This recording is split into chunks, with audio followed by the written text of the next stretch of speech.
Victory gospel search விடுதலையின் சுவிசேஷ சபை வழியால் உங்களுக்கு கிருபையும் சமாதானமும் உண்டாவதாக. இன்று தேவன் உங்களுக்கு தரும் ஆவிக்குரிய வார்த்தை என்ன அப்படின்னா, ஏசாயா 55:9, பூமியை பார்க்கிலும் வானங்கள் எப்படி உயர்ந்திருக்கிறதோ அப்படியே உங்கள் வழிகளை பார்க்கிலும் என் வழிகளும், உங்கள் நினைவுகளை பார்க்கிலும் என் நினைவுகளும் உயர்ந்திருக்கிறது.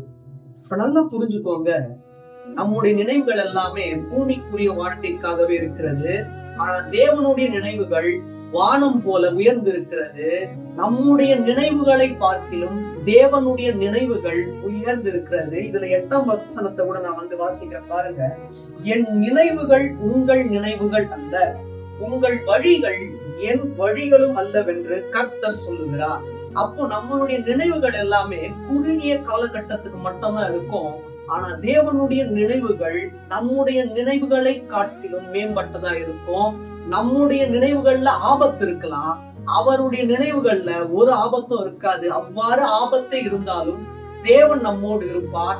ஆபத்தை ஆசீர்வாதமாய் மாற்றி நம்முடைய நினைவுகளை அவர் விலக்கி அவருடைய நினைவுகளால் நம்மை நித்தங்கத்துவமாக நடத்துவார்.